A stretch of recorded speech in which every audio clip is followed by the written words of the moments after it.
Welcome to my world. I'm Jas Takhar, and I want you to come follow me on my journey as I document the ups and downs of running a business. I've been in sales and service for over 25 years. See, my cup's full now. It's my time to give back to you.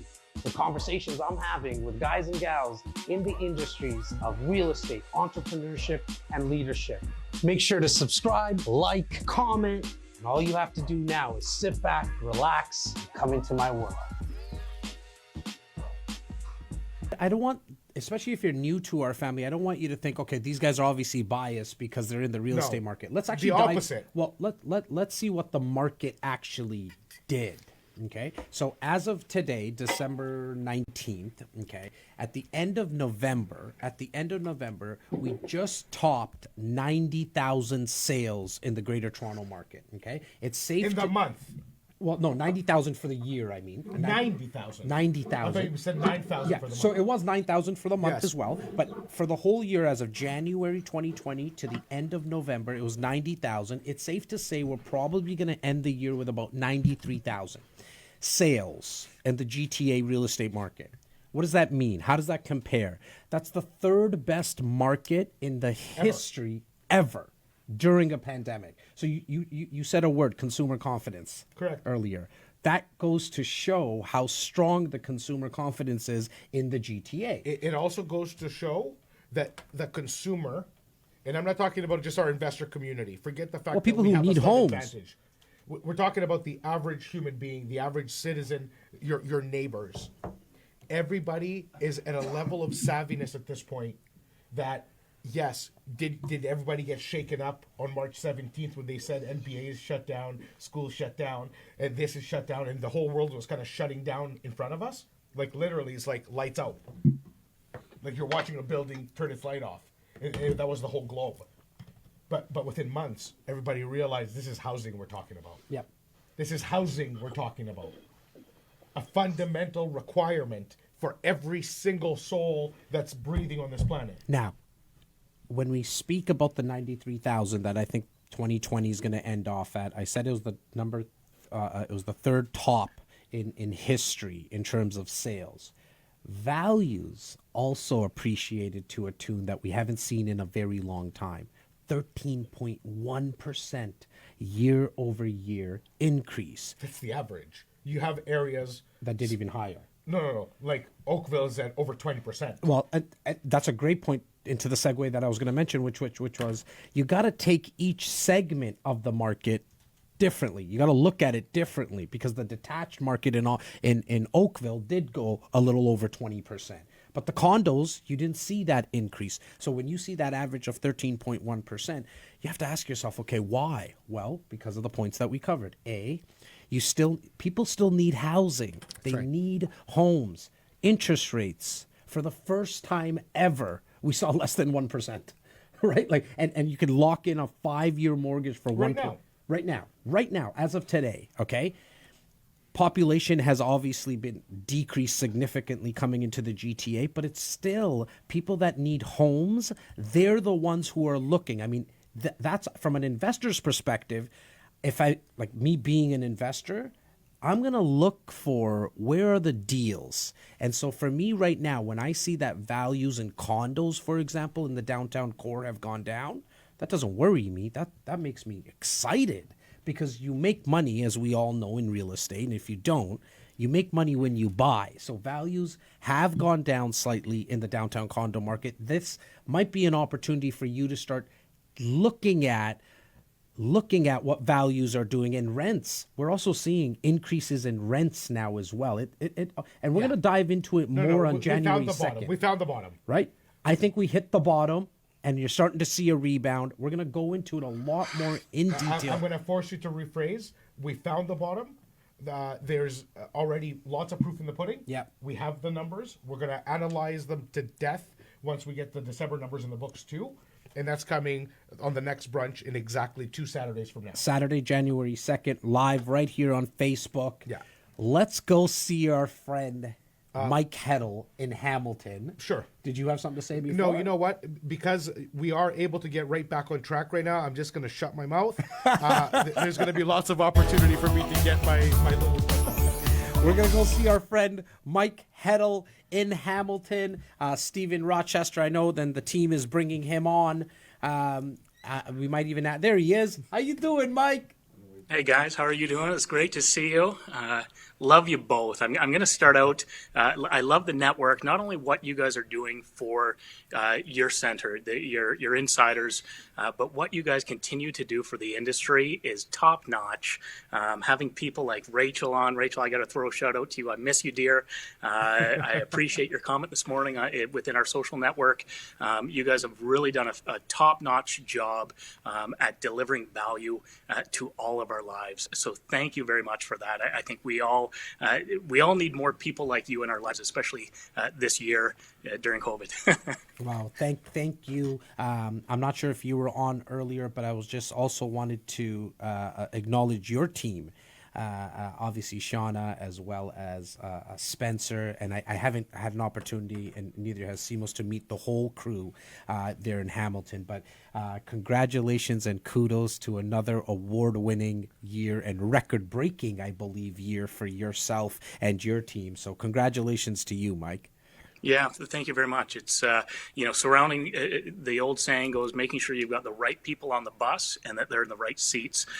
So I've been very fortunate to surround myself with amazing individuals, not only in business, but, friends like both you and Simos. So thanks for having me on today, guys.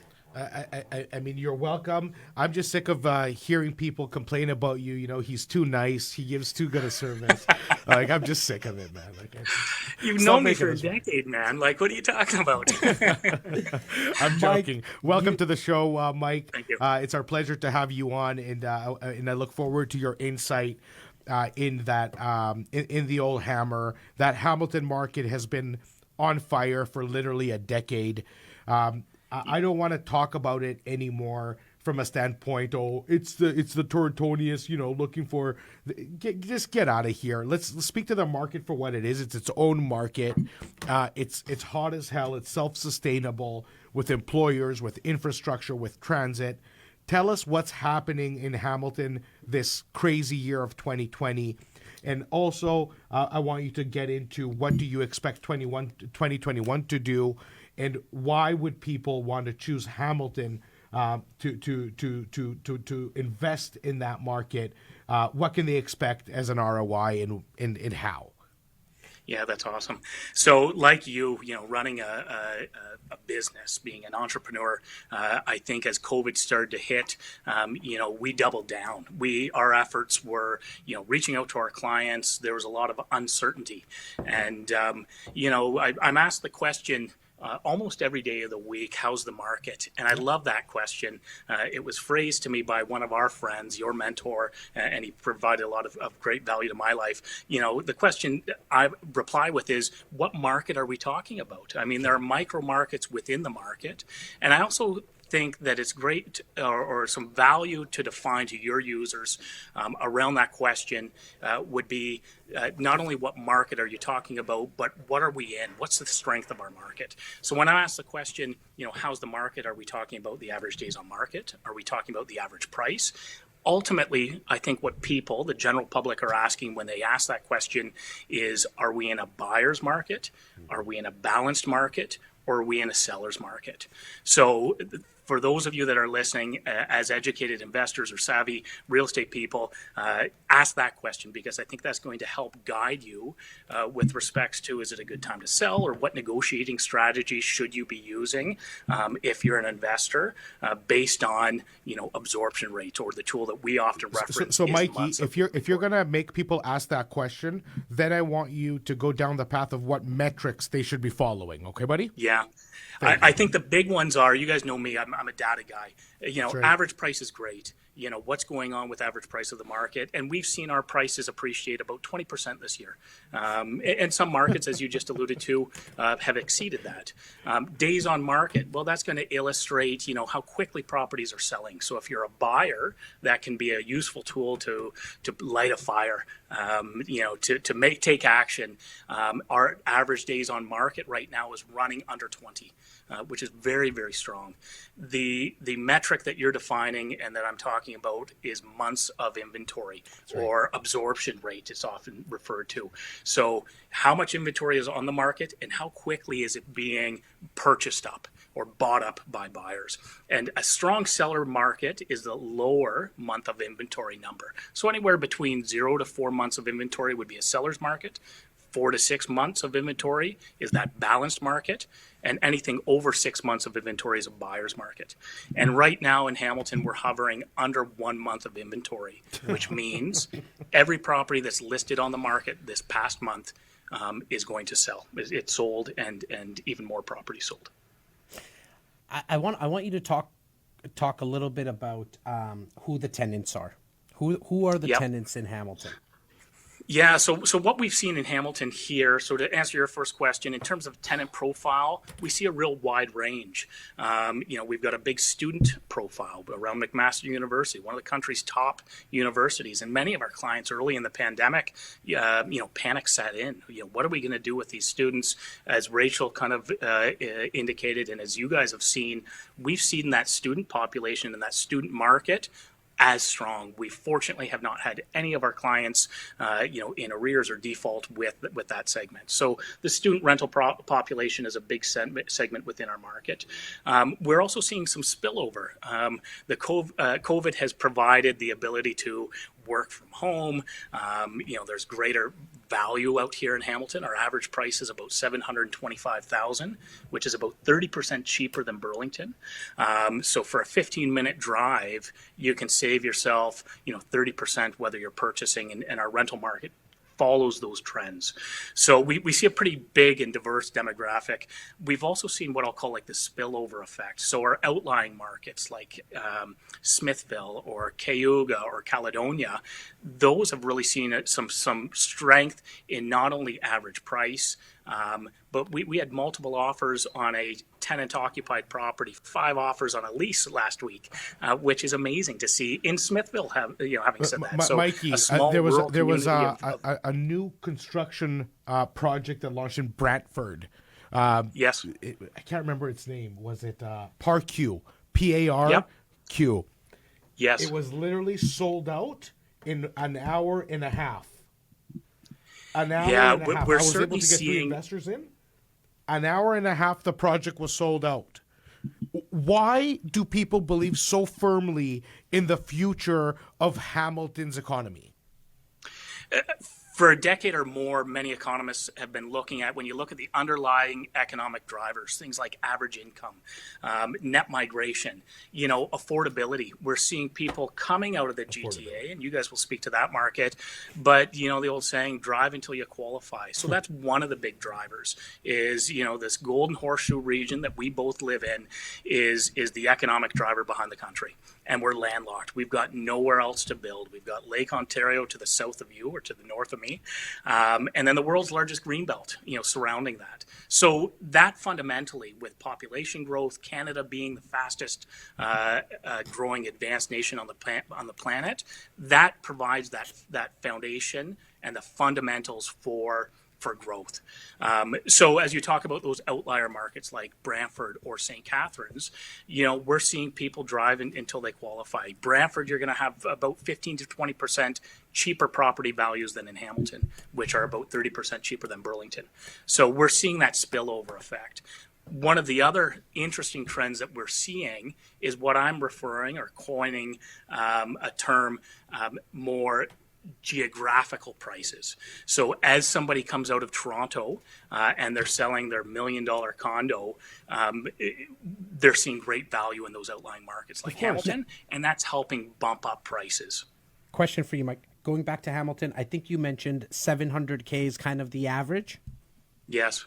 Okay, so let's just take that $700,000 purchase price. I'm an investor right now. I have $140,000 as my down payment. Call it $155,000 with my closing costs. What am I gonna get? What type of property can I get for that $700,000? That's gonna be investor focused.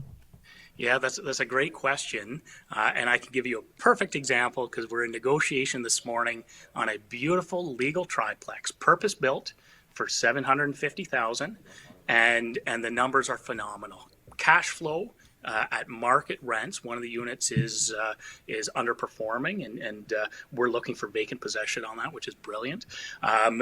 Cash flow is about $700 a month, positive cash flow on that property. So when you take a look at, and we'll talk some terminology that we look at, yes. like the cash on cash component is yielding about a 6% return. The principal recapture is yielding about a 8% return. And I know you guys are going to ask for my prediction at the end of this. I'm very conservative. But even if we see a 5% appreciation on that property, which is certainly a very conservative estimate. Yeah, I don't want to hear about your under promising and over delivering. I'm going to hold you to this quote. So if you're too low, it's just as bad as being too high. I knew you guys would try and put me in that position, and I'm going to answer like a true politician, I guess would. You know, so we often, let's say 10%. A 55-year average is 11% appreciation. So back to this specific property, like our client is going to yield close to 40% returns on a beautiful, turnkey, purpose-built triplex. So that's how far your dollar will go, with $700K.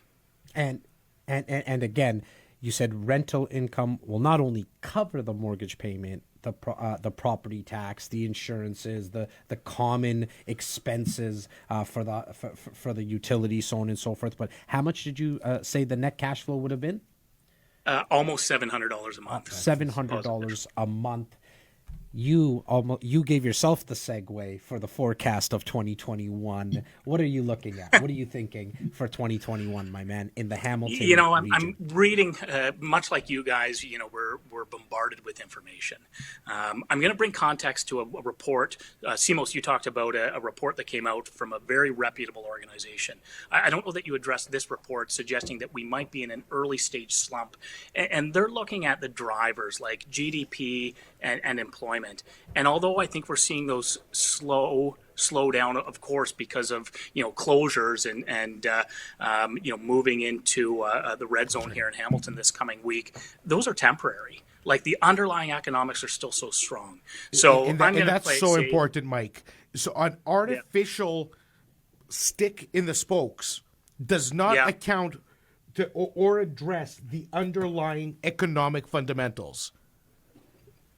You put it so brilliantly and clearly, man. So although we're seeing some of these cautious reports come out, I'm going to go with a 55-year average and say, 10, 11% is my forecast.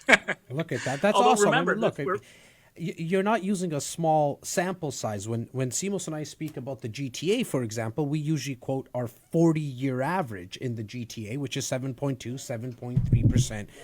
Compounding year-over-year increase, right? And so I love the fact that you're not just using last year's numbers.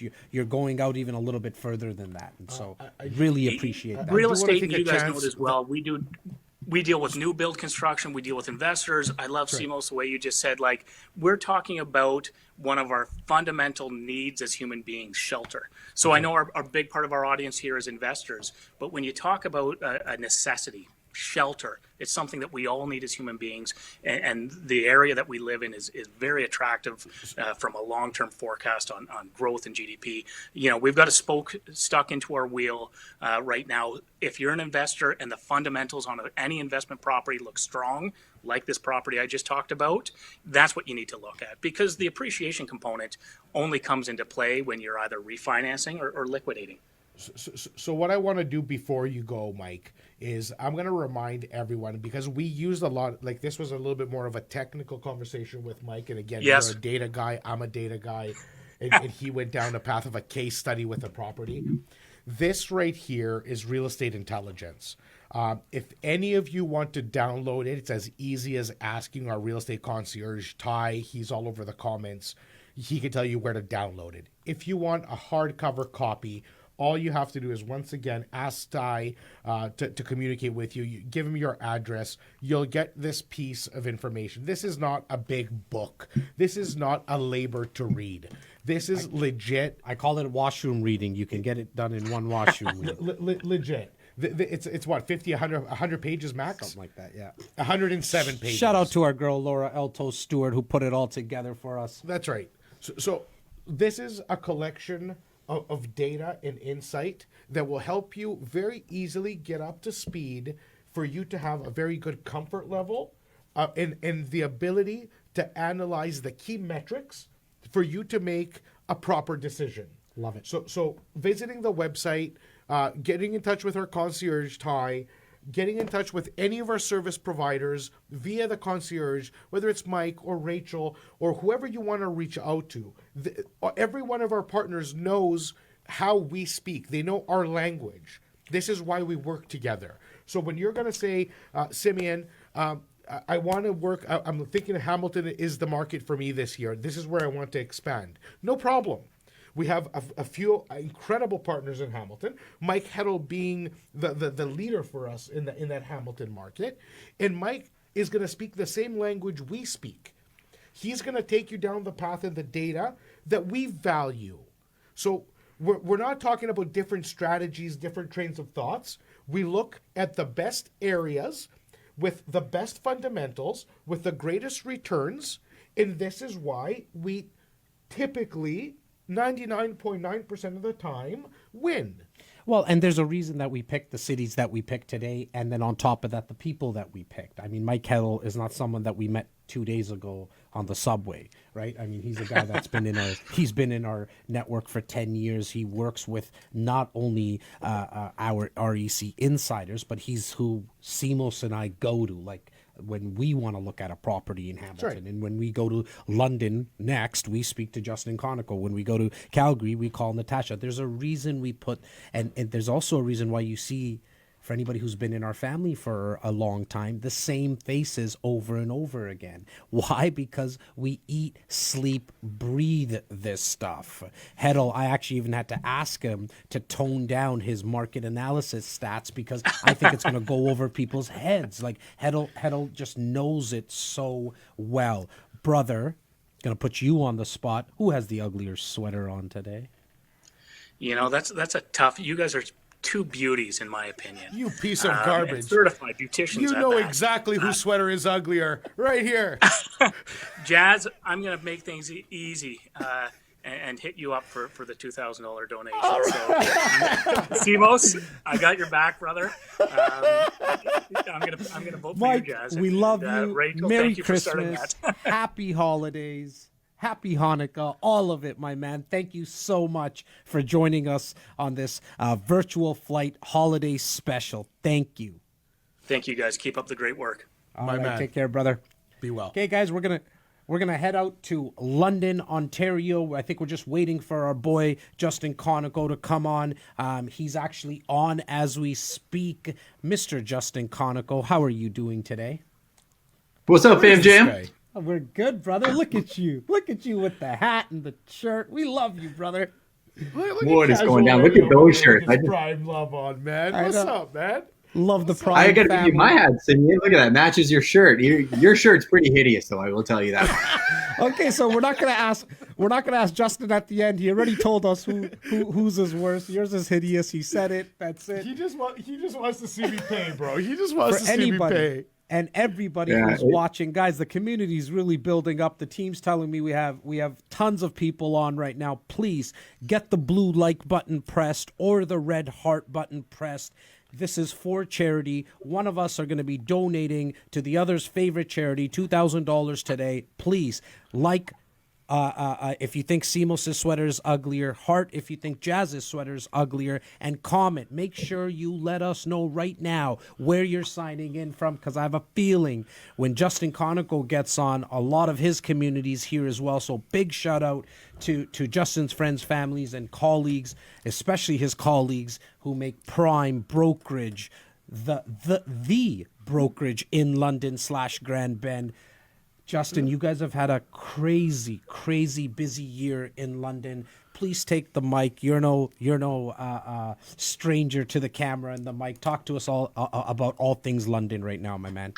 I appreciate it. And I'll keep it pretty concise because I know that when the three of us get together, we might end up doing an hour-long podcast. So I got it super dialed in on the stats side. I'm going to give your audience a little bit of a high level in terms of what I'm talking about in terms of market. Because you hit the nail on the head. London, Ontario is kind of the heart of that southwestern Ontario pocket that we cover. You're looking at a map. It's Lake Huron, to Lake Erie, Woodstock to about Sarnia. I know you think Grand Bend because we ran into each other last summer, and Grand Bend is exciting. Well, let's start with the heart, right? London being that centerpiece. Over the last 5 years, prices have gone up 150%. Last year to this year, you're talking a 33% increase in the volume of sales, and the price is up 34% from last year. So I think what's happening high level is, you're seeing a lot of movement from primary markets to secondary and tertiary markets. And we've known each other for such a long time. I remember back in the day when we started together, we would laugh. I think our average price was like $279. And it was a really well-kept secret. And you saw people kind of moving into the market as first movers, seeing the opportunity for growth. And now it's really the general public that's moving into our primary market, which would be London. But it's extrapolating to all the other markets as well. So London being, say, our primary, you have your secondary markets like your Grand Bends, like your St. Thomas, like your Port Stanley, your Strathroy's, that are all these other little cities within our territory. So I like to coin the term the GLA, so the Greater London area is thriving. And I'll run you through some numbers to give your audience some idea of what that means. So London proper, the increase in price was at 29.9% from last year. The average price now is $541,377. Elgin County, which would be the southern part of our territory, your average price is $491,987. So you can still get into that market for under $500. Middlesex County, which is those large rural properties that everybody wants right now, the average price is $604,212. But you are seeing a lot of properties that are maybe one really nice house with some acreage trading in the $1 million+ mark. St. Thomas, which is always known as being about 15% cheaper than London, is like a smaller version of London. They are thriving from the business standpoint. They had a lot of entrepreneurial investment into the community. Their average price is $425,000. So very affordable market for people to get in. We have a number of projects in that Elgin County area. And to give you an idea, you can get in a semi-detached home for like $425,000, and you can still get into a really nice, 2,000 square foot home backing onto Ravine for like the $600 to $650 mark. So still very affordable. And then you have Strathroy, which would be about 20 minutes from London, heading down towards the Sarnia area. Average price is $591, so kind of creeping up to that London market. And then Grand Bend, which you mentioned in the beginning, is on absolute fire. And I know a lot of people in your areas will understand what Grand Bend used to be. I bet you all were there at some point in time, maybe you partied there 20 years ago, and you have a concept of what it was in your mind. There's a lot of capital injection happening in that area. We have an REC Prime partnership that we're working on down in Blue Point. And Simeon, as you know, that is flying. It hasn't even been posted publicly. And the pre-construction investment, we sold, I want to say 16 units in the first 30 days or so. So to give you an idea of consumer confidence and people looking beyond their bubble. So we're seeing a really, really hot market right now. You know what, Justin? And that's something important. We never really talk about specific promotions, this, that, the other, because we're just not from the selling mentality when we go outbound to our audience. But when we talk about these relationships with why Justin is on this show, we're blowing out entire subdivisions. This is an entire master plan community that we work with the builders, the developers, the banks. We put this thing together, and this is a collaboration above and beyond us with Justin, along with Prime. We're talking about a big shout out to Pro Funds, to Valor Capital. There's so many of our strategic ongoing partners involved, and we will get it out. It's some point in January. Today's when not the official launch today's is. really not that. No, for sure. In terms of pushing out that opportunity, because I really want, Justin was really diving in to the analytics, right? But go, Sis. And I'm just saying, when I look at Justin, it's so much more than just a trusted partner. We literally work on these things together. So when you're diving in with this knowledge to our audience, this is somebody that we trust so explicitly. The data that he brings, he carries so much liability and responsibility to his clients. So yes, my man, go on. But I just want to take 1 second to give you an acknowledgement of what you mean to the REC organization, to me personally, and to our audience that you lead through the trenches every day. It goes both ways, right? I think anybody that's known our history or watched our history, we don't do it because we're trying to sell something. I think we all come from the same mentality. This isn't pay to play, right? A lot of times people don't realize when they're looking at, events and speakers and this, that, and the other, a lot of those guys are paid to be there. And they're trying to generate leads and turn it into a business. This isn't that, right? You co-sign somebody, that's good enough for me because I know that you vetted them enough and you've vetted that project enough. You put it in my hands and you trust me to execute. You can go do what you need to do, knowing that that portion of the project's in good hands. I think that's what you're trying to extrapolate to the audience is this is what's happening in these markets. And let's go back to that for a second, because I know that's what we're here for. You know, I need the audience to know that I look at things from a conservative lens. As a broker owner, we run a team, we do a very high volume in London surrounding area, and I don't pretend that everything is going to be amazing forever. We just talked about this with the team and our clients of what if that light switch goes off and everything changes tomorrow?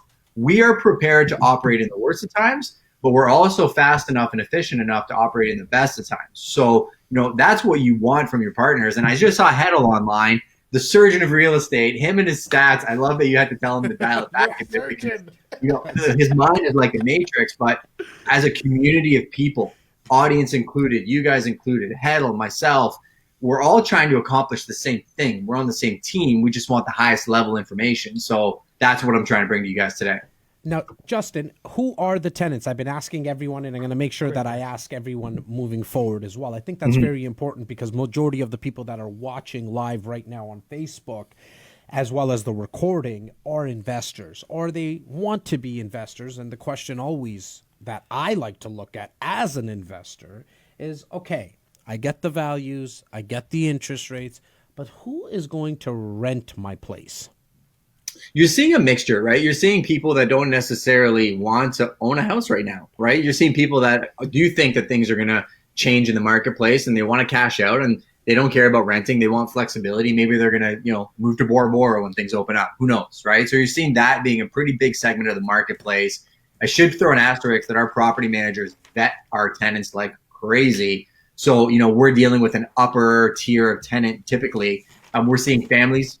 We're seeing people that are, you know, in rental situations trying to get into better longer term rental situations. Because to give you an idea, talking about, say, the Domus product in Port Stanley, semi-detached home, 1,400 square feet, 3 bedrooms, you know, they're renting in the 2,000 plus range now, right? And it's good, brand new product. And for you guys, man, if you could rent a house for $2,000, seems pretty affordable, right? So I think it's a mixture of the local people realizing that they're going to be priced out of the market. So they're trying to lock down good leases. People coming from out of town that want to get into our market. Maybe they don't want to be in a rush to buy something. So they want that flexibility of being in a rental. And then you're seeing longer term rentals that people are hunkering down for the next 2 or 3 years with, you know, no intention of purchasing a home. So it's a really nice mix, I find. You mentioned about partying in Grand Bend 20 years ago. Dude, I partied there 3 months ago. Is that something wrong? Is that okay? It's a different type of party, right? So if you want to talk about that, like these markets are shifting, right? You and I know mutual people there that, you know, there's one guy that I can think about and his amazing wife, Kyle and Chelsea, they flipped like 8 recently, right? And they just closed on 3 yesterday.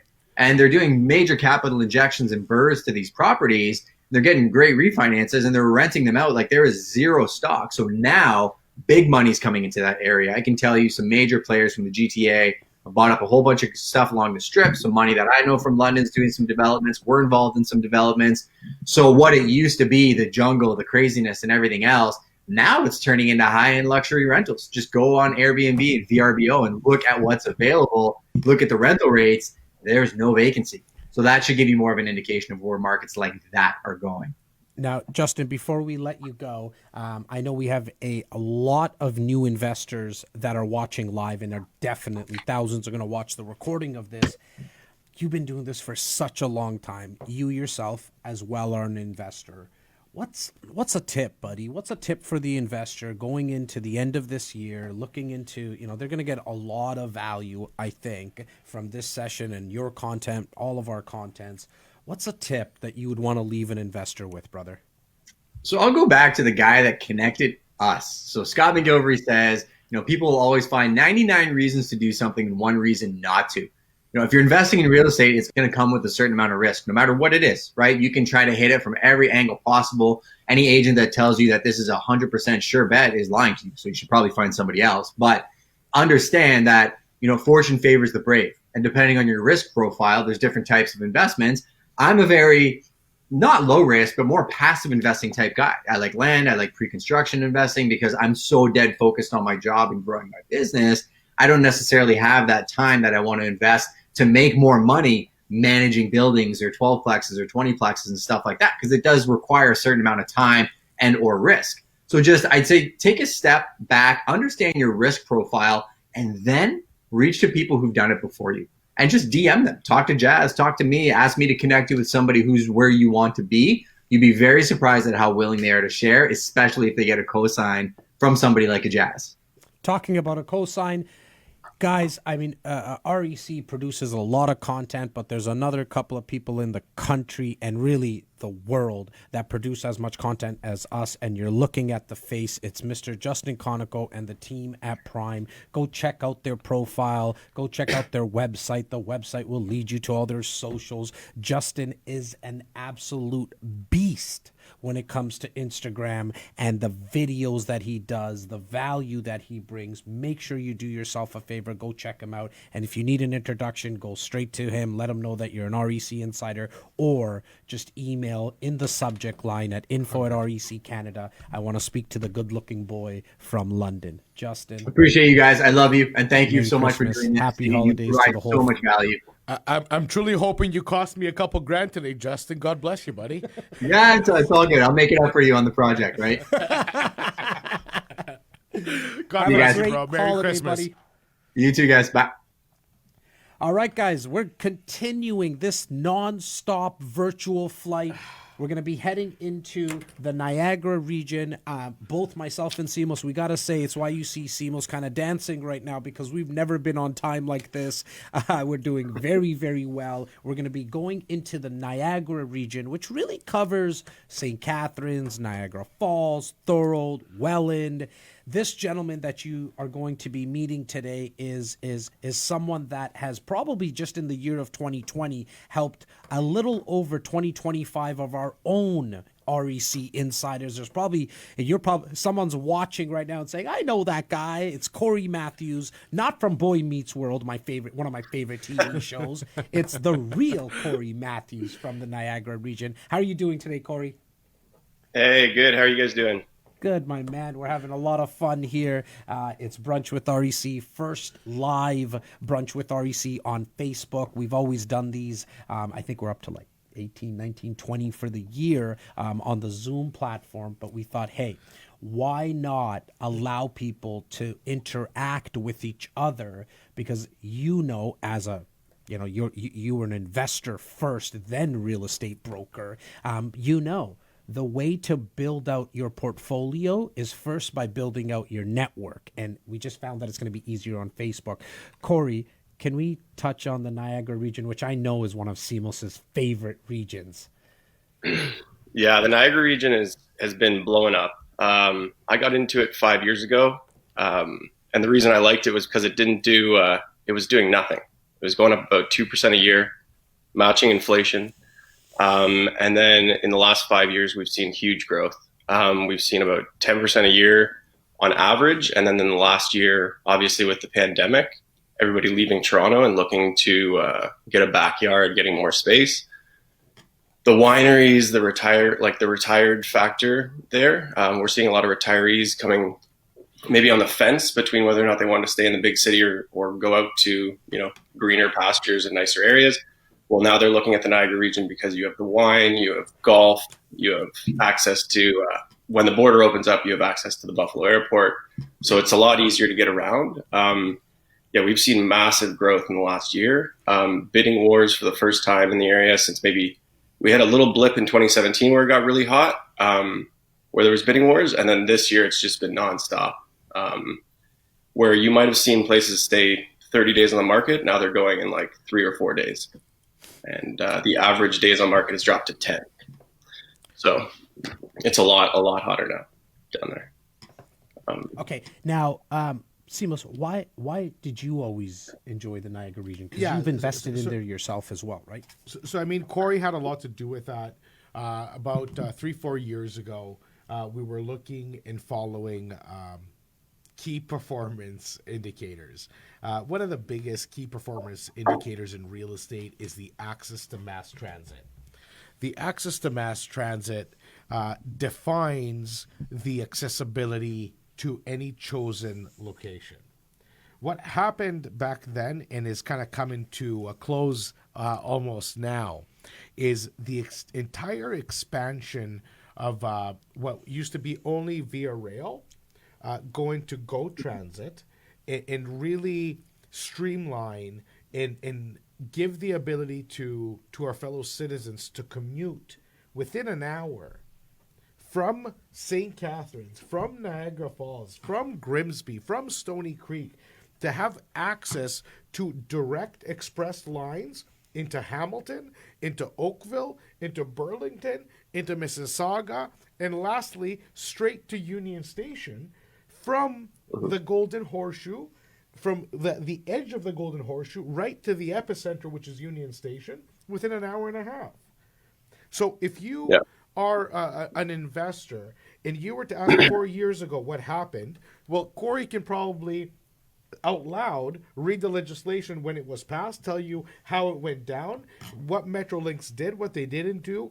They renovated old stations and turned them into marvels of mass transit and created a market that is accessible, that is easy, that is fast, that is beautiful. And lastly, if you bought a home 10 years ago and turned it for 300 and it's not worth 900,000, and you sell that 900,000 home, you can go to St. Catharines, and for 450, you can buy outright the double the size of the home that you had in the city, live like a human being if you're at the stage of your life where you can appreciate some more openness and you don't have kids in university and all those things. And of course, sit with $500,000 in your bank, whether you're going to invest it outwardly into the duplexes and triplexes. Cory has single-handedly done this for himself. He is a housing provider to the marketplace, and he does it for our clients, his clients, every single day. To that point, Cory, what are, when you're shopping around in the car with investors, what type of properties are you showing right now in all of the Niagara region? So, I mean, my preference is duplexes, triplexes, and then anything up above that. You can, single family homes are good, but what I like to do, the reason I like duplexes and triplexes is because if you have one tenant leave out, move, or one tenant not pay, you still have maybe one or two other tenants paying the mortgage. So maybe you're on the hook for the bills and the property taxes. Risk management. It just gives you risk management, right? So that's what I like to see. And I also like to see multiple exit strategies. So if I have a duplex, with the potential to turn it back to a single family home to sell it for higher on the market later, I look for those options too, right? Everything I'm looking for is versatility. So the one I just bought, I just bought a property myself. And the thing I do is I normally end up buying the dogs because I want to get my clients, most of my clients want the turnkey places. So I end up buying the places that need the most work and generally need the most upkeep. But so I got one that I needed to renovate the upper unit. The guy was a smoker in there. He smoked in there for 15, 20 years. So changing that out. And then it also had another piece of land attached to it. So just having multiple exit strategies on the property, being able to sever and being able to increase rents, those are the key things I look for my clients. And where was that property and how much was it? So that was in a town called Chippewa. Most people aren't going to know where Chippewa is, but it's attached to the Welland River goes through and then connects into the Niagara River that goes into Niagara Falls. Okay. So it's just outside of Niagara Falls. It's a little small community. And the reason I love that community is because I found 3 tenants in the last week for my properties, and they all knew each other. So it was word of mouth. And what did you purchase that for? I got that one for $463,000. So $463,000. You would have put down 20%, and your rental income, is that going to cover your cash flow, or did you need to maybe put down a little bit more? Because we all have heard this, right? Look, I only want to do this with 20% down. I don't want to have to put down 22%. My personal opinion on it, look, at the end of the day, even if you put down a little bit more from 20 to 25, just allows you to refinance quicker, right? But different topic, different day. I was going to say there's a lot of creative ways to get less down. Now, did the rental income cover your expenses? Oh yeah, yeah. So I mean, pretty much that's my like one of my criterias for properties for myself is they have to cover. And this one actually is cash flowing. I think about $700 a month. So the thing is with certain properties here, kind of what Timmy mentioned, when we got the transit, the other thing that happened was the government increased minimum wage. So what happened was when the increase in minimum wage happened, our rents went up $200, $300 overnight. So one bedrooms were going from maybe 800. And Cory, stop there. Like there are certain communities where that's a fart in the wind, like downtown Toronto, where the average household income is 150,000. Moving the minimum wage up doesn't do shit. It doesn't. But in a region like Hamilton, Niagara, Durham, like especially specifically the eastern portions, it's massive. Cory, go on because this is huge. Yeah, so I mean, we saw like overnight, we saw one bedrooms going from 800 to 1,000, 1,100. Now we're getting up to 1,200 for one bedrooms. Two bedrooms we're getting 1,500. That's the reason why this duplex I recently bought is doing so well. I mean, most people wouldn't think a duplex in St. Catharines would be renting for $3,000 plus hydro, and then I also have the garage rented to somebody because Chippewa has a big car community. So this guy took two of his cars in my garage, and he's renting my garage for $250. So there's all these little ways to monetize that you can get into as you get to know the communities that you're in, right? The other thing is Niagara Region is bigger than just Niagara Falls and St. Catharines. Those are like the key cities, but there's Fort Erie, which has been blowing up lately. There's Crystal Beach, which is actually right on Lake Erie, and Lake Erie for families is amazing because it's a super shallow lake, so you can really enjoy it with your young kids. And the other thing too is that people are looking for staycations. You can't leave the country right now, so cottaging and stuff like that is huge right now. I do err on the side of caution. What I've been saying is I'm very cautiously optimistic about the market right now. Still make sure you're getting good deals and you're going through everything and you're not overpaying for something, but there's still very good deals to find, even in a hot market like we have right now. So I know you're being cautiously optimistic, which is like amazing. I mean, I tell the story all the time. I'm a son of a factory worker and a taxi driver. Simos is a son of a restaurant owner, pizza place. You can tell. We're very conservative. That's how we just grew up pinching pennies. And so even with our personal investments, I mean, we go on the lower end. We hope for the best, but we always plan for the worst. Definitely when it comes to our clients' portfolios. But what's your forecast? Kind of like, what are you thinking for 2021 overall, kind of in the Niagara region, buddy? Yeah, so I mean, I think we're going to see continued growth, similar to what we've seen. I think last year was crazy because I think you had a lot of people going, just so emotionally done with being in either in a tight condo or downtown Toronto. They wanted to get out. So I think we'll see some of that trend continue into next year. But I think that pendulum will swing back. Next year, I'm thinking we're going to see probably between 5 to 10% growth, consistent. And if there is going to be any kind of pain in the market, it'll kind of happen. We'll see it when these deferrals come due and stuff like that. That's something I'm paying attention to as well with the mortgage deferrals and stuff like that. But again, if nothing kind of happens there and there's no blip in the market in March, April, realistically, I think we're just going to continue. I think you're going to see a trend of people moving. You're still seeing this trend of people looking for more space. And I think it's going to continue. Mr. Matthews, we're actually on a really good trend today, one that is keeping us accountable to time. I want to thank you for everything you do for our REC insiders. You literally service dozens every year, and that's going to continue to be the case because you continue to create value, see the future through your careful analysis and the analysis of the trends in those markets. You just identified Crystal Beach, Fort Erie as an opportunity zone.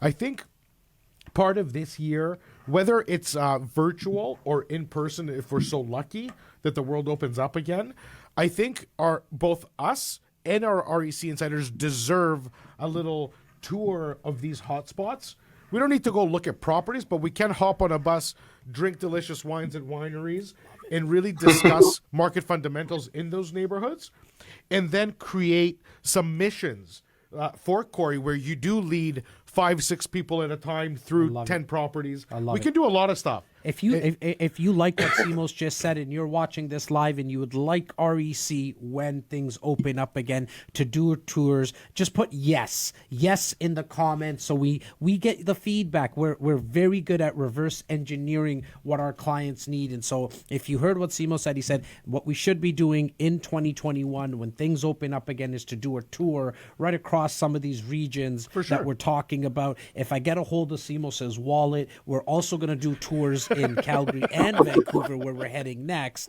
And so Cory Matthews, Merry Christmas, Happy New Year. We love it. Love what you do. But before you go, putting you on the spot, whose sweater is uglier today, my man?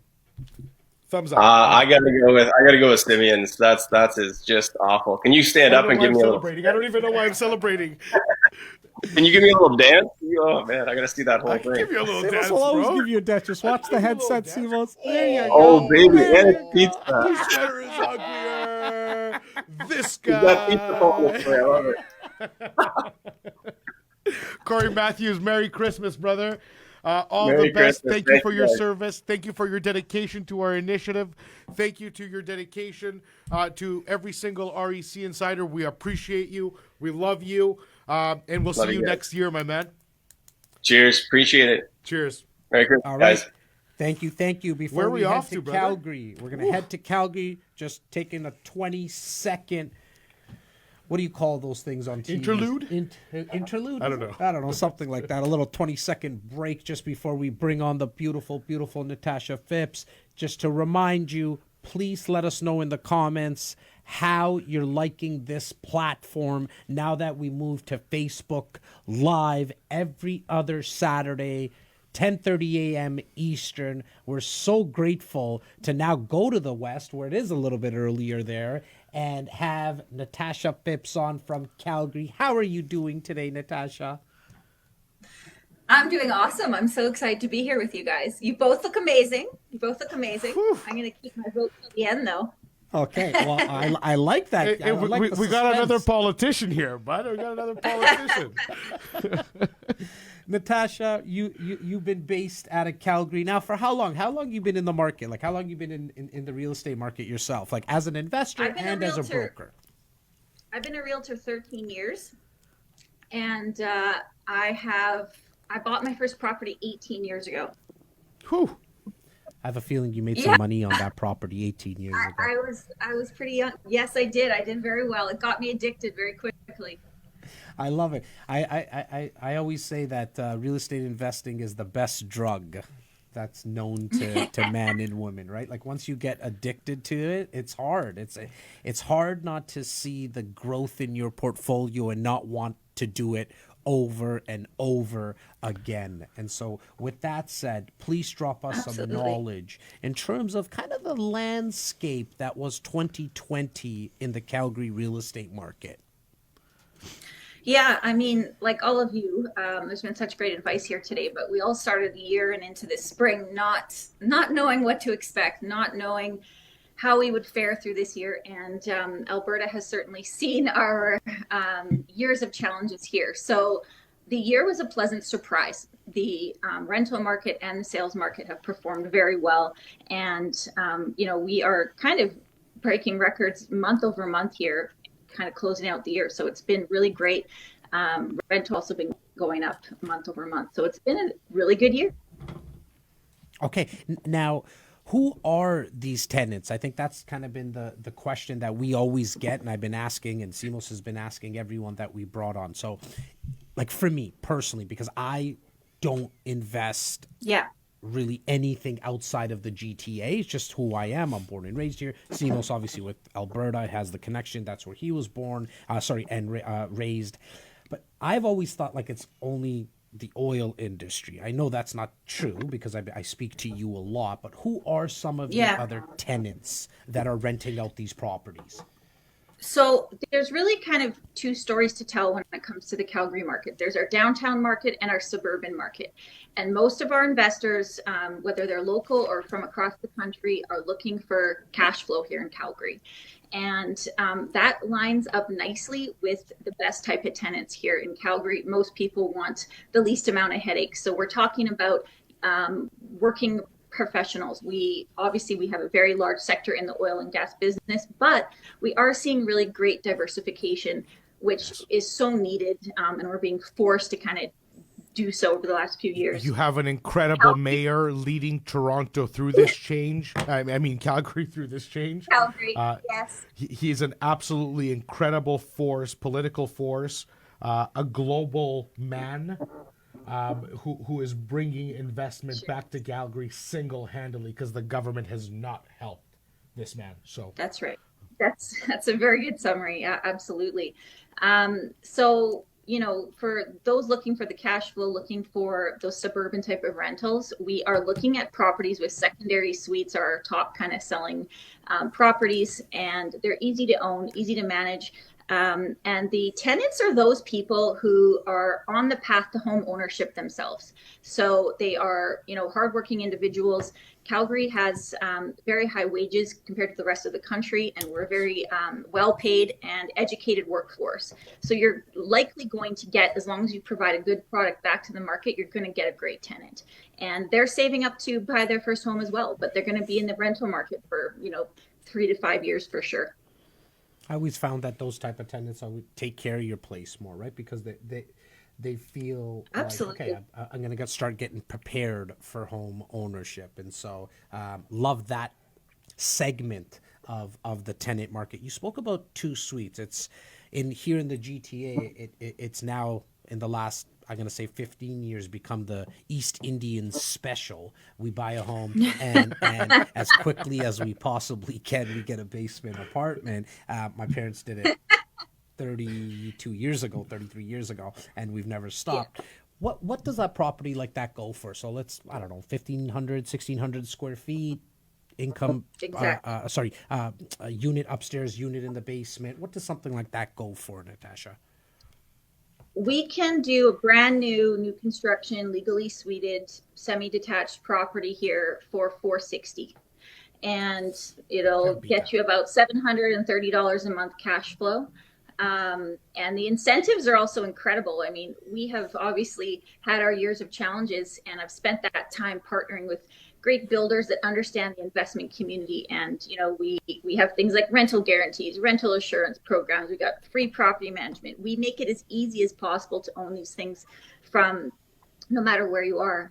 And those seeking Calgary, that's what they're seeking. They have a long-term vision, and they're putting their money to work often from their investments, maybe in the GTA or the Vancouver market, and refinancing and putting that capital to work in Calgary to achieve the cash flow numbers that they want to see. Now, what does an average 1-bedroom rent for in the Calgary area? I'm curious for myself as well. Yeah, so in these types of properties, we have 1-bedroom secondary suites in them.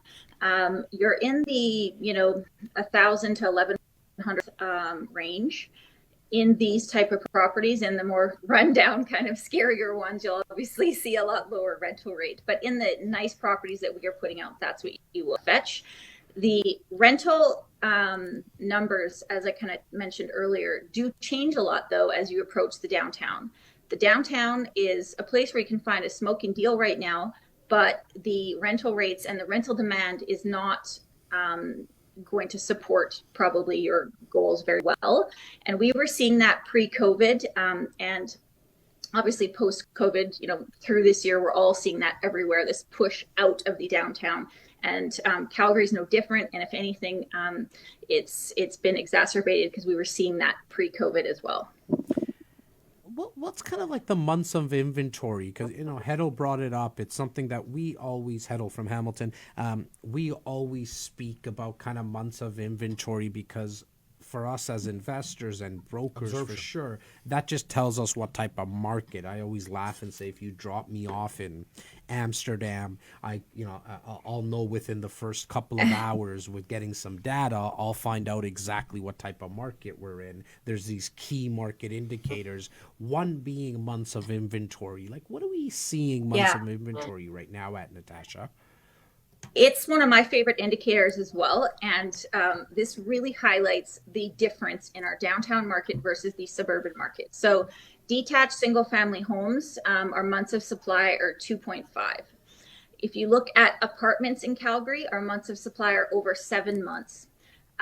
So that's a very different market type. So when people ask, how's the market in Calgary? I cannot give you one answer. I need to drill down and figure out what you're actually looking at. And I do think that asset class, Natasha, again, for anybody who has not followed national politics or national job markets, Alberta kind of in 2014 really experienced when that oil crisis set into play, where we went into an oil glut. Our national government did not support the oil programs. In the opposite direction, they're really chasing green energy and have made massive changes in the way Alberta made its living. They have impacted millions of lives. And I'm not going to go down a path whether it's negative or positive because it's not up to me. But they did make massive impacts in the real estate. Like Calgary's downtown was the mecca of oil and energy offices. It is now literally, we have Brookfield, we have many of the huge landlords licking their wounds because entire skyscrapers are empty. So there is some drama to it, and there is some reality to it. Again, I'm going to say that I follow a lot of economic news. Right now, there's huge investment going into nitrogen, which is a very green energy because of its carbon offset. And Alberta may have a massive second wind should the government rally behind it and allocate the billions that it needs to create 350,000 jobs over the next 25 years. So those things. So in real estate investment, we've talked a million times that it's the long game. It's not a penny stock that you trade overnight. So if you are looking for investment in this country that is based on fundamentals of where people want to live, why people choose to live where they do, living in Alberta gives a lifestyle second to none. But you do have to be aware, you have to work with people who are knowledgeable. Like Natasha, if you're able to lead people down a path of logic, that investing in this market here right now is going to be more fruitful than investing here. However, going after properties in downtown Calgary right now where there is a massive there is no balance on the scale, supply outstrips demand by 7-1. For example, with 7 months of supply, you're going to find deals downtown that if you can carry, if you have the ability to carry, you're going to make purchases that are going to turn to be gold in 5 years, in 10 years, in 15 years. Like land banking, like there's a million different things you can do. Well, that's a great segue because, Natasha, I want to ask you, what is your forecast? What's the word on the street? What are you thinking the numbers are going to look like kind of heading like in 2021? I personally am not expecting major churn in Calgary.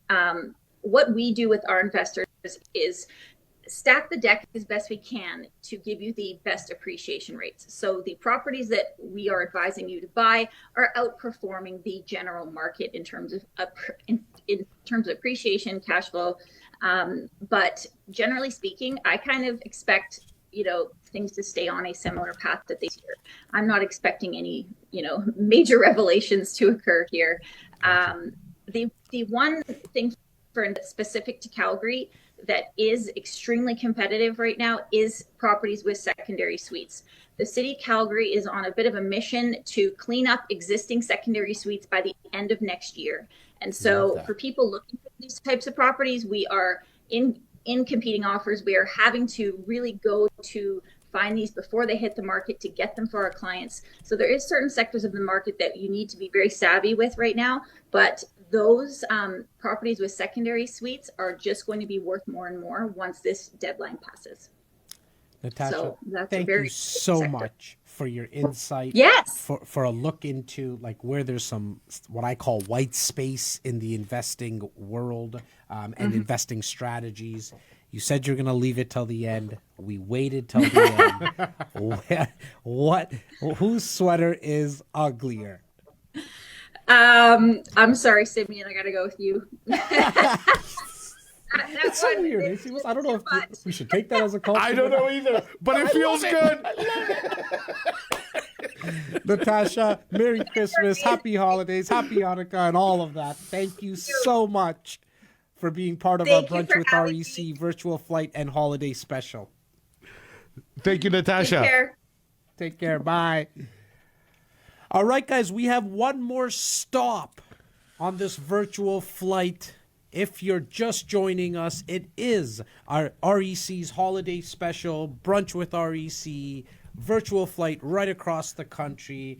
Some would say we left the best for last. We'll let him do his thing to decide What a nice if guy we you are. did.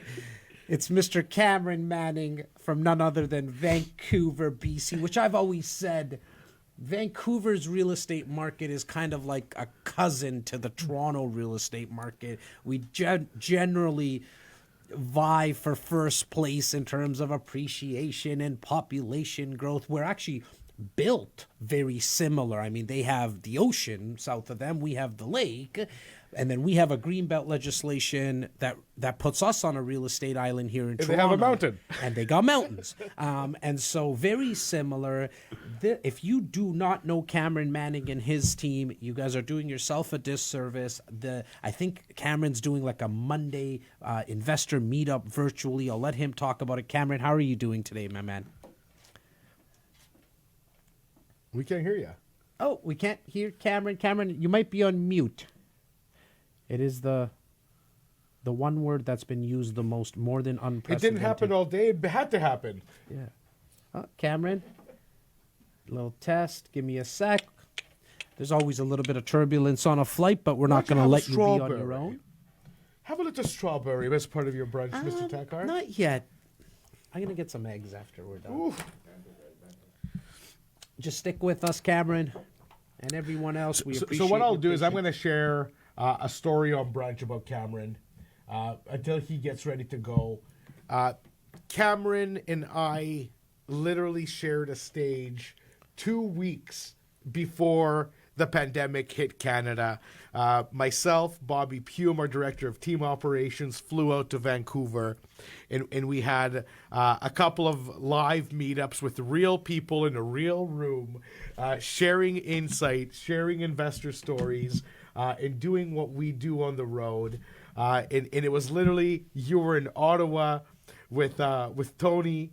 Tony Miller. Yeah. We were in Vancouver with Cameron and Kelly.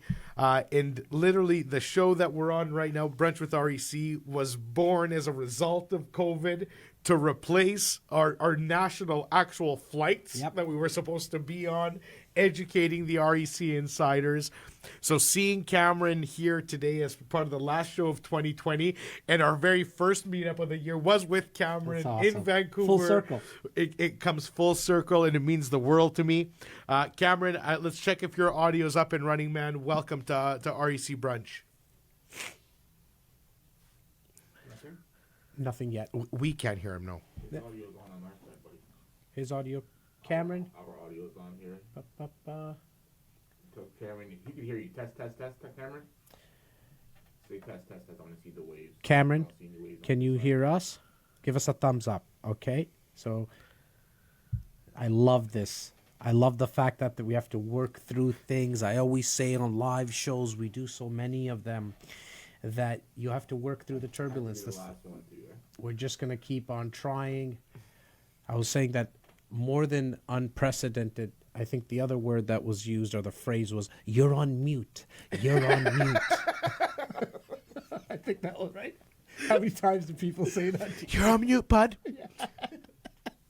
Guys, you're not going to want to miss Cameron Manning's market update on the Vancouver real estate market. We're just working through the technical difficulties through the audio. We'll get this figured out. We have a whole squad around here, so just bear with us. We appreciate your patience. Make sure you continuously bring in the blue likes if you think Simos' sweater is uglier. Bring in the red hearts if you think What is that at? Can my somebody give us a sweater is count? uglier. We're going to have Tyler and or Bobby give us a kind of a count, and then we'll know who's going to be paying off which charity we're going to be donating to. Cameron, at any time, just say something, and if I hear you, then we're just going to go right in and jump into the market update. You guys banter for a bit. Okay, so we're just testing that out with Cameron. Simos, there's a lot happening at the start of 2021 for us as an organization, as we now start doing all of our brunches live here on Facebook. Please, guys, let us know in the comments. Yes, it's worked really well. We've enjoyed it.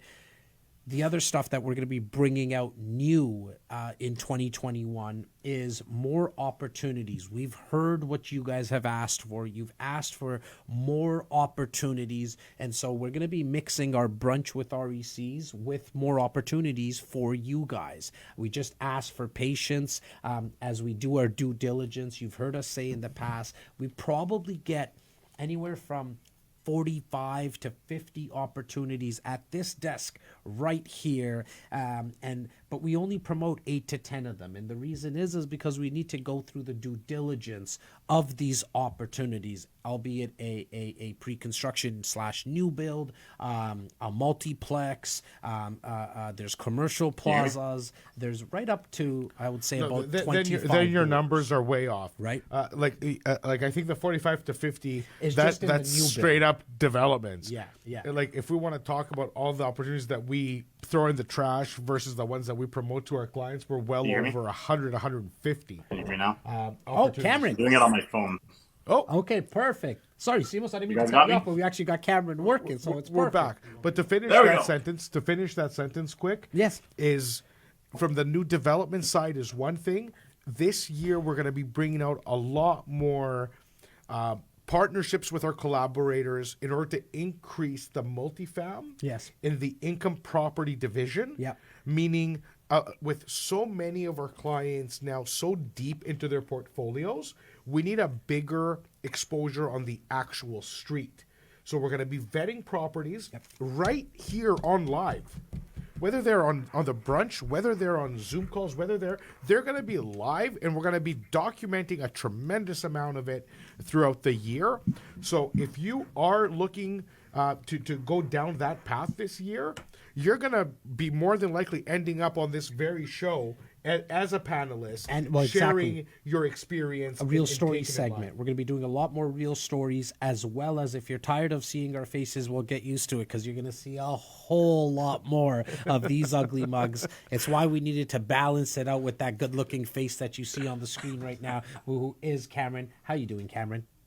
Good, my friends. How are you? You can hear me now. Perfectly Yes. fine, buddy. Perfectly I fine. would say it's not 2020 if we don't have some sort of technical glitch, right? That's right. It just wouldn't make sense. Oh, exactly. Guys, thank you so much for having me here. I really appreciate it. And I think we'll just cut to the chase right away, because I know you're going to ask it. Sorry, Simeon. It's yours, buddy. So now I know, like, I'm facing the music. I'm about to cut a check. It doesn't feel like support anymore. Well, the good thing is you're cutting a check. You're going to cut a check to my favorite charity, which is Sick Kids. And so I think we will definitely get to that With after, pleasure. after we finish here with Cameron. Cameron, please, buddy. I mean, the amount of investment deals that you bring to clients and you and your team vet out, it's very similar to us here in the East. So I just want you to jump right into it, man. Talk to us about what happened in Vancouver in 2020, and then touch on your forecast for 2021. Yeah, absolutely. I mean, Vancouver, we're very much a very similar city to Toronto. And I know you alluded to that while we were trying to get on with the technical glitches here. But everything was kind of sky is falling at the beginning of the year. We were seeing the articles come out, and people in Vancouver tend to overreact when they see negative news. And so we definitely had to combat that. And within the first couple of months, we saw sales down. Well, sure, everyone was sheltering in place, right? They were staying home. We saw less listings hitting the market. And because of that, we saw an explosion start to happen into June, July, August. And now through the last 3 months, our market has been hot, hot, hot. I mean, we can't keep up with the inventory right now. I heard a lot of the panelists talking about, months of inventory right now. And I was going back looking at the numbers here. We're sitting at about a month of inventory, like 1 month to 1.5 months, depending on the city and depending on the category type. So our absorption rate is so fast right now. Even in December, I'm looking at how many listings have hit to how many sales, and we've outpaced how many listings have hit the market from December 1st to the 18th so far. So we're seeing that every property type is now selling. But we really saw the Fraser Valley, so some of the suburbs have really led that charge originally, because people were, if you're working downtown, you're in a small space, you're confined. If you're now working from home, you've realized that, you know what, I don't want to be in that 400 square foot condo downtown. Maybe I want to go and move a little further out, get a bigger condo, a townhouse or a house. Or if you've got family and now you're having to work in and amongst them, you're moving further out too, so you can have a separate office space or something like that. So we definitely noticed a big, huge trend moving out of Vancouver and into the Fraser Valley, specifically in the detached market. Detached is, we're seeing multiple offers, we're seeing all cash buyers. It's very, very common right now. So for an investor, it's actually very difficult because you are competing with the emotional buyers too. With the end user. The end user, exactly. And they're bidding based on emotion. They really want the house, whereas we're looking at the numbers. So we're only going to bid up to a certain amount if it makes financial sense. So yeah, that would be so tough. I mean, here in Toronto, we go through the same thing, right? Like where an end user is looking at the outside the kitchen window when they're seeing the home, and they're envisioning their kids playing in the backyard. An extra $25,000-$30,000 for an end user amortized over 25-30 years is just not a lot, because that's how long they're thinking about this purchase. Where for an investor, an extra $25,000, $30,000, $35,000, especially if it's something that's going to be used as a fixer upper and try to flip it, that just screws up their whole bottom line. And so we see a lot of that in Toronto. You mentioned Fraser Valley, I apologize. What are some other suburbs where you saw some growth as well? Well, the Fraser Valley it's fairly encompassing. So there's several cities that are involved in the Fraser Valley, and that's where we're seeing a lot of the push out into. So that's the cities like Mission, Abbotsford, Chilliwack. Chilliwack is absolutely on fire right now. Yeah. And I've always had to battle people from Vancouver saying, well, who even lives in Chilliwack? And I'm like, well, that's like saying who lives in the rest of Canada then. Like, the world doesn't end in Vancouver. Chilliwack is very much like Hamilton to Toronto, where Toronto has that chip on their shoulder. And in Hamilton, it's kind of like that suburb an hour out, where Vancouver looks at Chilliwack, Chilliwack looks at Vancouver, but Chilliwack has very much made headlines this year with their growth. And Chilliwack very much has a very self-sustaining and healthy real estate market. So I would love to hear a little bit more about that, Cam. Yeah, absolutely. I mean, you look at suite homes right now. That's the big push right now is people buying homes with mortgage helpers. We saw at the beginning of the summertime, we could pick up a house for about $600,000 out in Chilliwack. And when you're coming from Vancouver and you're cashing out on a condo that's $600,000 to now getting a suite house for $600,000, we've seen that push really drive our market up. Now my average price that I'm showing is about $750,000 in that market. So we've seen about $150,000 of value gained within 3 months. So, and that's just because there's so much activity. And you mentioned Cam, what's going to be your number one investment strategy for 2021? So when we get that call, Simeon, I'm looking at Vancouver. I'm going to say no problem. You're going to speak to my boy, to our teams out in Vancouver. What should they expect as the number one strategy that you will focus on in 2021? Suited homes? Well, I would say suited homes if you can get into them first. But if you are unable to compete in that market with the end users, then look at condos and townhouses. They are already making a resurgence. We saw that market slow down. And in this last week, 6 of our stagnant listings that have been on the market for 3 or 4 months are all under contract with 20 showings in 1 week. So we're seeing the condo market already rebound. Look to put some money in there. Very good. Very good. That's a great piece of advice. Now, in terms of immigration, like here in Toronto, we saw approximately, like Toronto proper, so not the greater Toronto, just like Toronto, we saw approximately like a 50% decrease in actual immigration compared to the year before. So just the first few months did obviously have people coming in. And then in the later part of the year, when Immigration Canada opened up the borders for some students, so we still saw people come in. How significant was the drop for you guys? I'm very curious to know. Yeah, we saw a significant drop as well. Most of the people that are buying and selling right now are people who are local and they're already living here and they're moving. We did see some migration from other provinces. I've seen a lot of Alberta plates here, and I'm a former transplant from Alberta myself. So people, if they're able to work from home, they're like, hey, why not go where I don't have to shovel snow, right?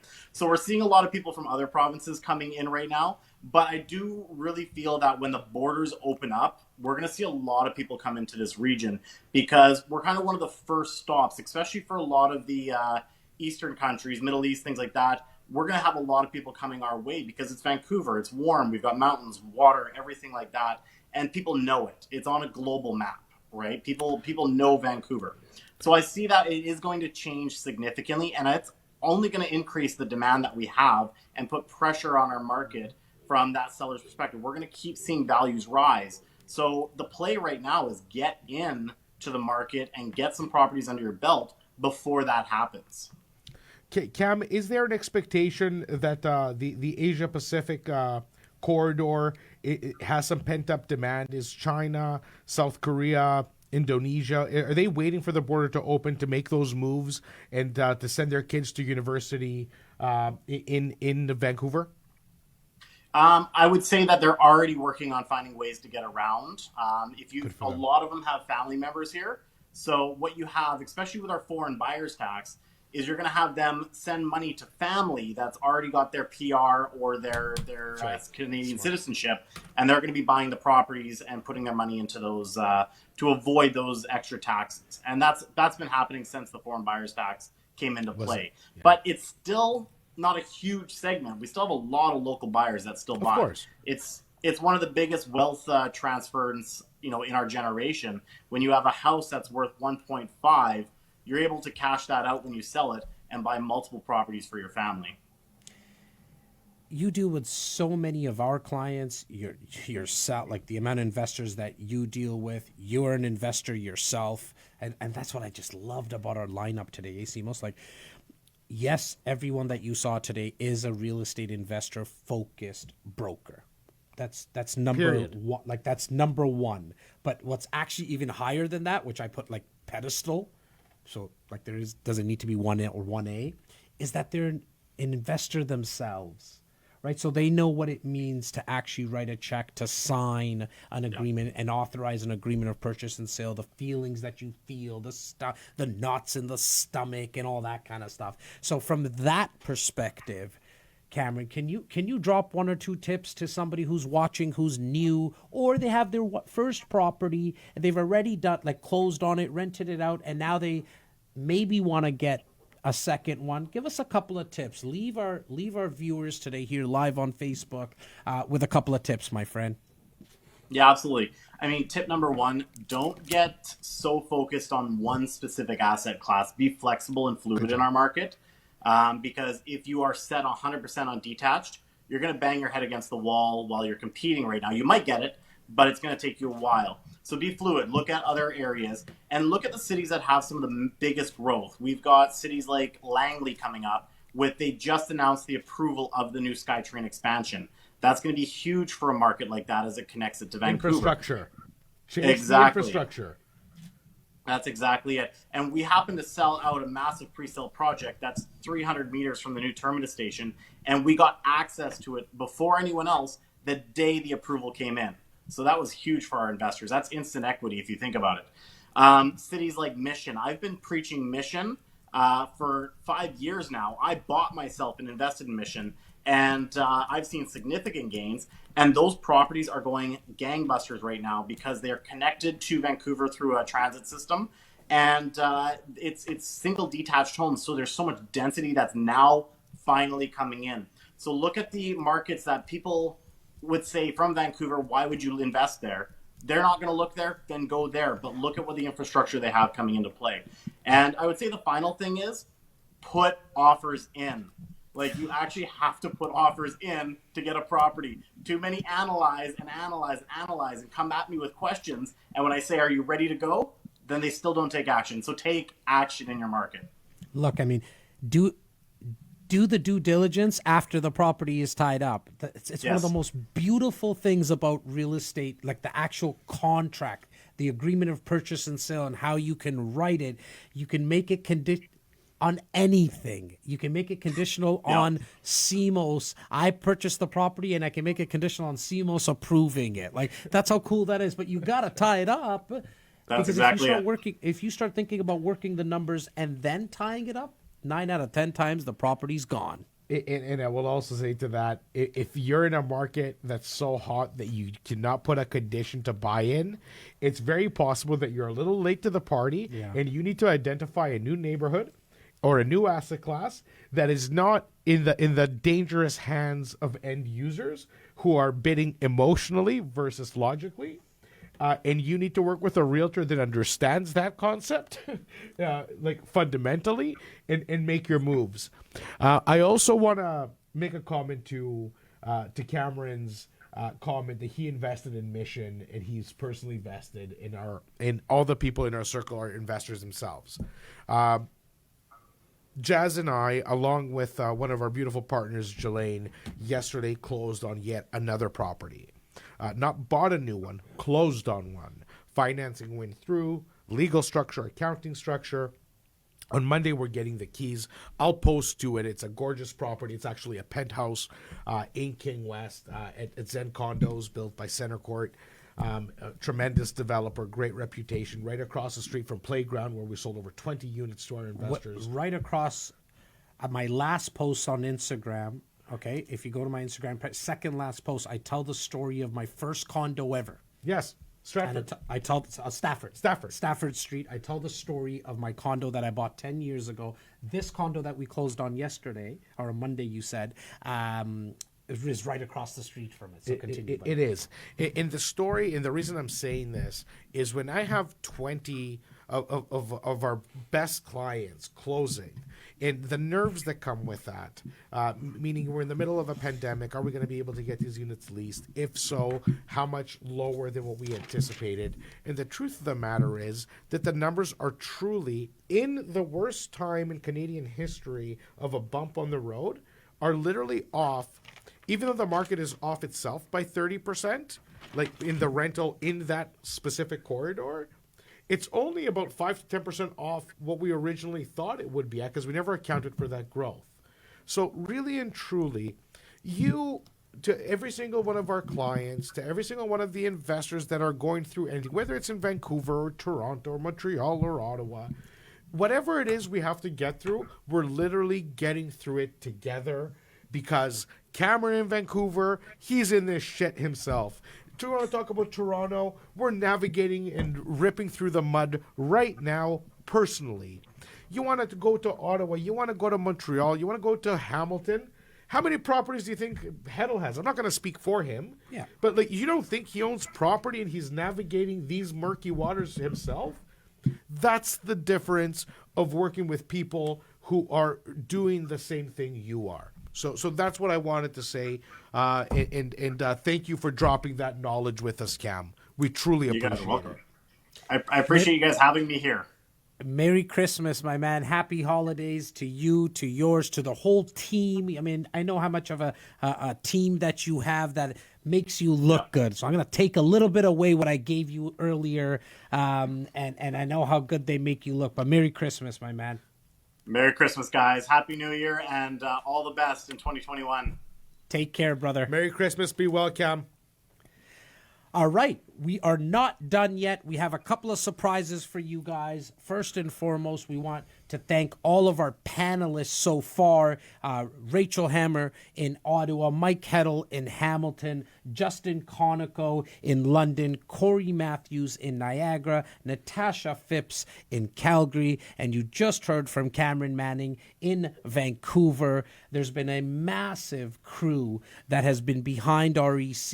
We mentioned it earlier, but if you just joined us, we went through our 39 realtors, 3940 realtors, the guys and gals that are on the street every single day, and then our support staff that has put us through these brunches and have done so much in the background for these brunches specifically. We wanted to bring them on. In fact, they demanded it because they themselves wanted to make sure that they leave you with a message for 2020. And so we're going to start off with the good-looking bearded man, Bobby Pume. Bobby.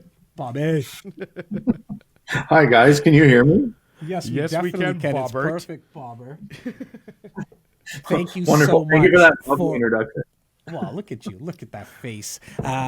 Bobby, thank you for everything that you do day to day, but specifically these brunches, and also the 12-hour real estate marathon. If you're new to this brunch, yes, I did say 12-hour real estate marathon. The team on Saturday, August 15th of 2020 went straight for 12 hours. Make sure you go back and check out our marathon. But you, Bobby, played such a big role in the marathon and the brunches, the Q&A of the brunches, just setting up the technology. And so thank you so much for that, brother. And that is real life, a 12-hour real estate marathon for no other reason other than Jas is insane, REC is insane, and we wanted to do something so different for no other reason other than pure real estate insanity. It was the first ever. It's never done before.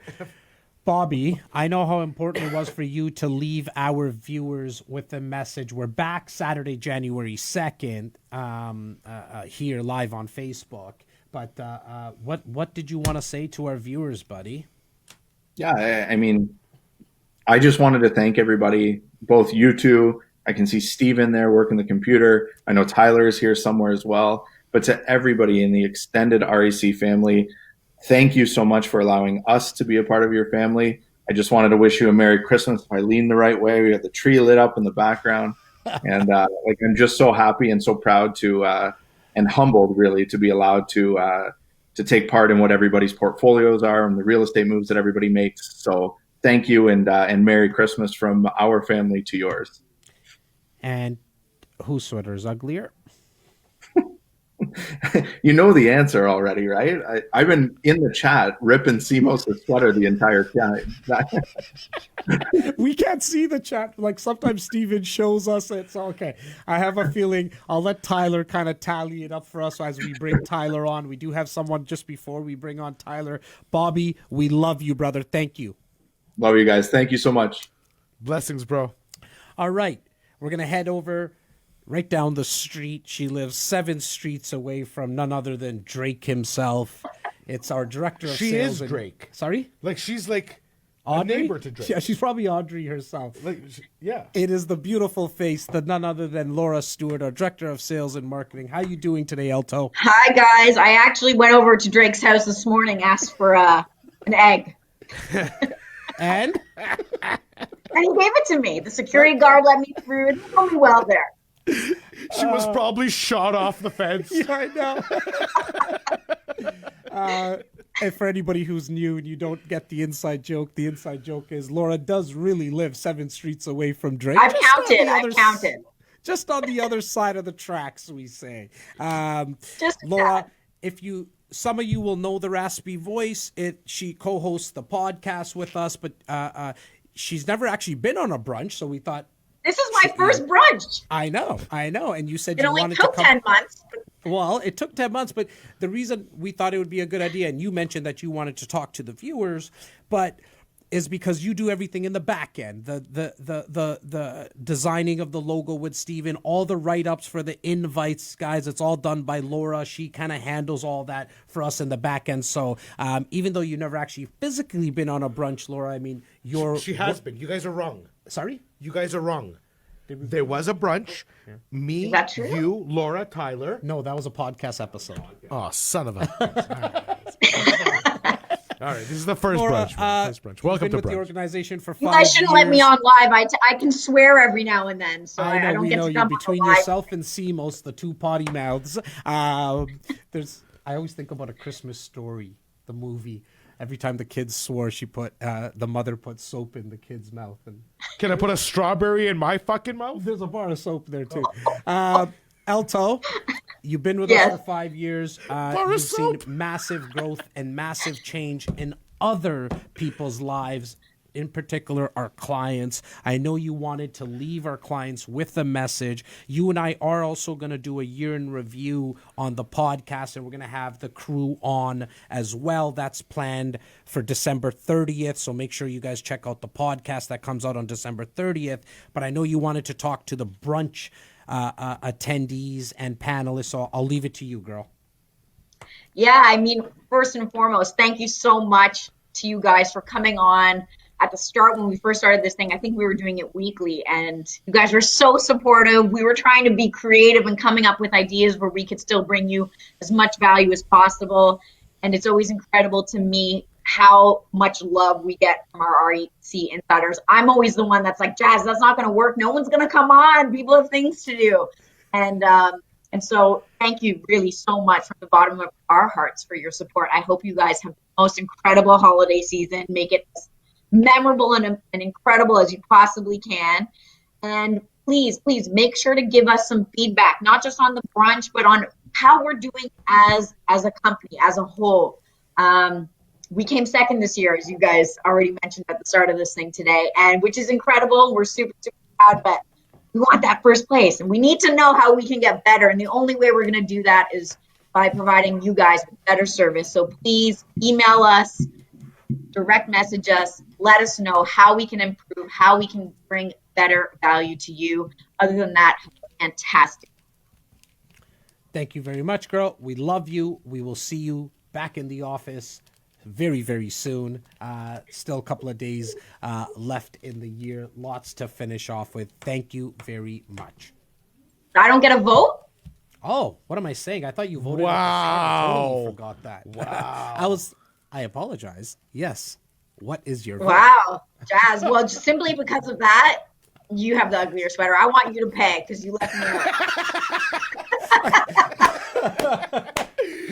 Yeah, okay. All right. Good. So, guys, you still have time. I think you have another 30 seconds because the gentleman that we're going to be bringing on in a second is going to tell us the tally. So you have 30 seconds to give a red heart for Jas if you think my sweater's ugly, or a blue like for Simos. Elto, we love you. Thank you. Love you guys. Take care. And it's our director of concierge services, but really, really the most important role that he Dr. plays Zavago himself is our air traffic controller, Tyler Ty Walburn. How you doing, brother? Hello, everyone. Can you hear me? I guess we can. Okay, perfect. So I don't have an ugly Christmas sweater, so I just picked the sweater I probably like the least because it's so itchy. Is my turtleneck here? So that's what I'm rocking today. I wore it pretty much the whole brunch because I didn't know when I was going to be on. So I've been itching while I've been messaging people in the chats. Hello, everyone. It was a great discussion today. Honestly, the analysis was fantastic by all the experts across the country. Now, Ty, as our air traffic controller, my friend, I need to acknowledge how much you do every single day for us, for our organization. You've been with us now. How long, buddy? I mean, you were 23 when you came into our world. I'm on my 6th year now, so I started with you guys in December. Got it. 6 years ago. for those of you that don't know, I mean, 2020 was an interesting year, obviously, to say the least. And some people, look, if you're watching this, you survived. That in itself is a win.